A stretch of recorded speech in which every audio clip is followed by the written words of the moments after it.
कलयुग के दो महापाप। मदिरापान। मदिरापान करने वाले को शास्त्रों में महापापी कहा गया है।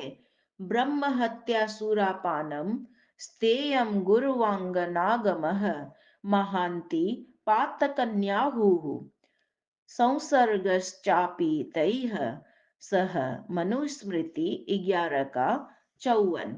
ब्राह्मण की हत्या करना, मदिरा पीना, स्वर्ण की चोरी करना और गुरु पत्नी के साथ व्यभिचार करना, ये चार महापाप है। इन चारों में से किसी भी महापाप को करने वाले के साथ कोई 3 वर्ष तक रहता है तो उसको भी वही फल मिलता है जो महापापी को मिलता है। इससे सिद्ध होता है कि मदिरापान सर्वथा निंदनीय, मांसाहार से भी अधिक निंदनीय और पतन करने वाला है। गंगा जी सबको शुद्ध करने वाली है, परंतु यदि गंगा जी में मदिरा का पात्र डाल दिया जाए तो वह शुद्ध नहीं होता। जब मदिरा का पात्र भी जिसमें मदिरा डाली जाती है इतना अशुद्ध हो जाता है, तब मदिरा पीने वाला कितना अशुद्ध हो जाता होगा, इसका कोई ठिकाना नहीं है। मदिरा के निर्माण में असंख्य जीवों की हत्या होती है। मदिरा पान से होने वाली सबसे भयंकर हानि यह है कि इससे अंतःकरण में रहने वाले धर्म के अंकुर नष्ट हो जाते हैं। तात्पर्य है कि मनुष्य के भीतर जो धार्मिक भावनाएं रहती है, धर्म की रुचि, संस्कार रहते हैं, उनको मदिरापान नष्ट कर देता है। इससे मनुष्य महान पतन की तरफ चला जाता है। मदिरापान गौ हत्या से भी बढ़कर महान भयंकर है।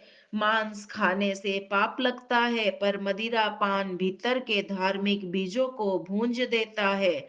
मदिरापान का पारमार्थिक बातों के साथ विरोध है। मदिरा पीने वाले की बुद्धि ठीक नहीं रहती। मदिरा को सूंघना भी मदिरा पीने के समान माना गया है।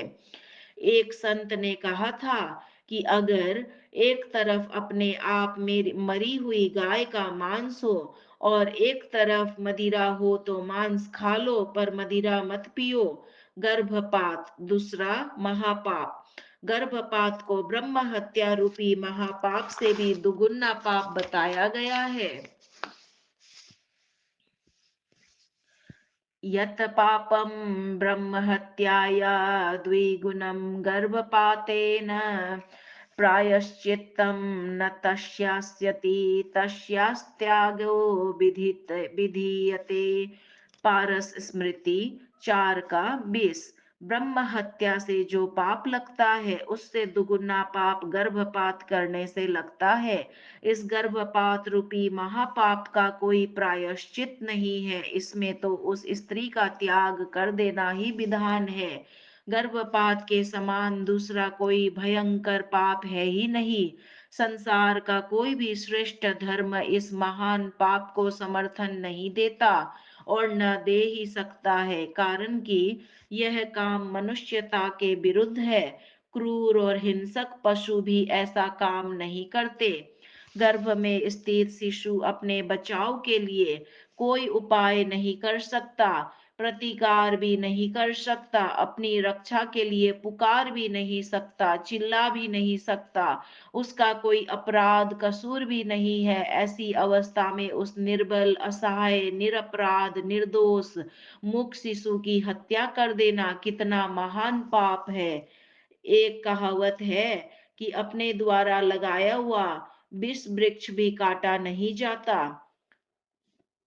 विष वृक्षोपि संवर्ध्य स्वयं छेत्तुमशां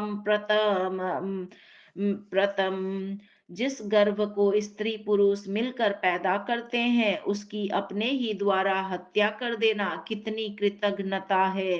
कसूर असंयम तो खुद करते हैं, पर हत्या बेकसूर गर्भ की करते हैं। यह कितना बड़ा अन्याय है।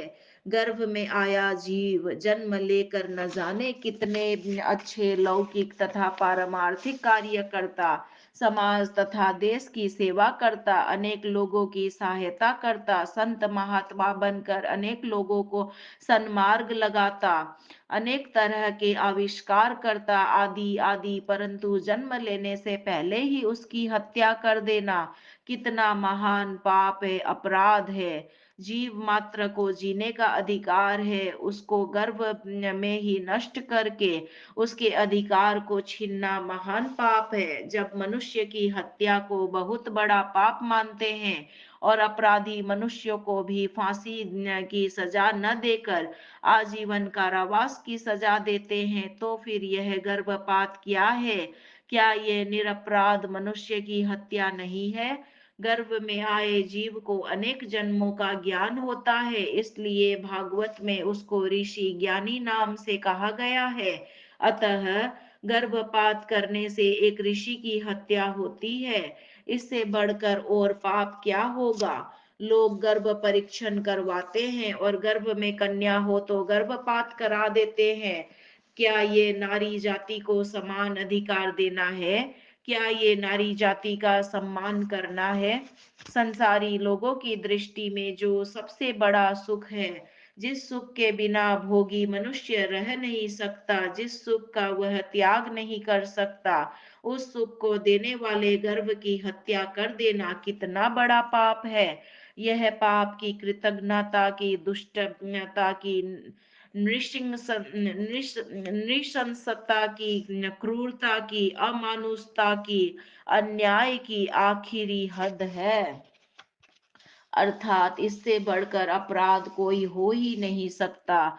मनुष्य शरीर को बड़ा दुर्लभ बताया गया है। मनुष्य शरीर में आकर जीव अपना और दूसरों का भी कल्याण कर सकता है, परंतु उस जीव को ऐसा दुर्लभ मौका न मिलने देना, संतति निरोध करके उसको जन्म ही न लेने देना, अथवा जन्म लेने से पहले ही गर्भपात करके उसकी हत्या कर देना कितना महान पाप है। जो माता पिता अपने बच्चे का स्नेह पूर्वक पालन और रक्षा करने वाले होते हैं, वे ही अपने गर्भस्थ बच्चे की हत्या कर देंगे तो किससे रक्षा की आशा की जाएगी?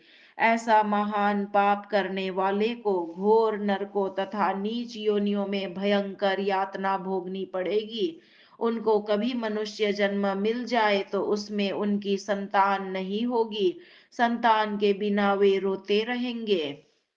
इस विषय को विस्तार से समझने के लिए गीता प्रेस गोरखपुर से प्रकाशित परम श्रद्धेय श्री स्वामी जी महाराज की ये पुस्तकें पढ़नी चाहिए। महापाप से बचो, आवश्यकता चेतावनी, गृहस्थ में कैसे रहे, मातृशक्ति का घोर अपमान, देश की वर्तमान दशा तथा उसका परिणाम। श्री हरि।